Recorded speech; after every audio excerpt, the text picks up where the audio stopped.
नमस्कार, म राज धमाला।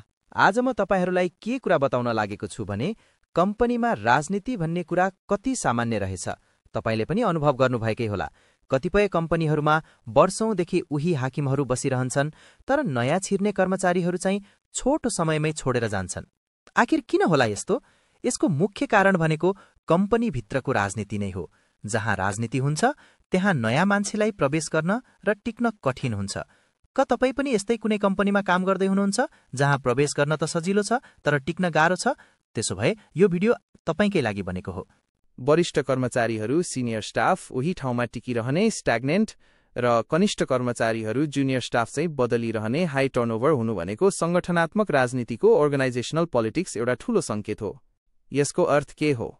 वरिष्ठहरू किन टिक्छन्? उनीहरूले आफ्नो पद जोगाउन र अगाडि बढ्नका लागि राजनीतिक शक्ति पोलिटिकल पावर प्रयोग गरिरहेका हुन सक्छन् वा उनीहरूलाई चुनौती दिने वातावरण नै नभएको हुन सक्छ। कनिष्ठहरू किन छोड्छन्? विकासको अवसर नहुनु, उनीहरूलाई अगाडि बढ्नको लागि राम्रो योग्य अवसर नदिएको हुन सक्छ, किनकि माथिल्लो तहमा रहेकाहरूले आफ्नो स्थान छोड्न चाहँदैनन्। राजनीतिको शिकार हुनु, उनीहरू माथिल्लो तहको राजनीतिक खेलमा फसेर वा राम्रो काम गरे पनि त्यसको कदर नभएर दिक्क भई छोड्छन्।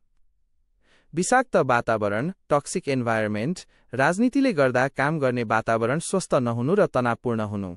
म आज तपाईहरूलाई यस्तो वातावरणमा कसरी टिक्ने र अगाडि बढ्ने भन्ने बारे केही महत्त्वपूर्ण जानकारी दिनेछु। तयार हुनुहुन्छ?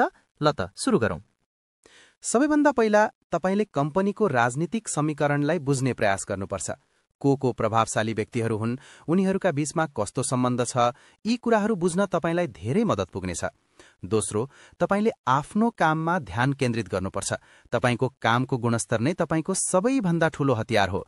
यदि तपाईले राम्रो काम गर्नुभयो भने तपाईलाई कसैले पनि तल पार्न सक्दैन। तेस्रो, तपाईले सहयोगी भावना राख्नुपर्छ। अरूलाई मद्दत गर्नुभयो भने आवश्यक परेको बेलामा तपाईलाई पनि अरूले मद्दत गर्नेछन्। चौथो, तपाईले आफ्नो बोलीमा मिठास राख्नुपर्छ। सबैसँग राम्रो व्यवहार गर्नुभयो भने तपाईको छवि सँगसँगै तपाईको प्रभाव पनि बढ्नेछ। र अन्त्यमा तपाईले धैर्य राख्नुपर्छ। सफलता छोटो समयमा प्राप्त हुँदैन। निरन्तर प्रयास गर्दै गर्नुभयो भने एक दिन तपाईँ अवश्य सफल हुनुहुनेछ।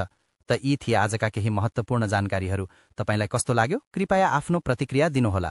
धन्यवाद।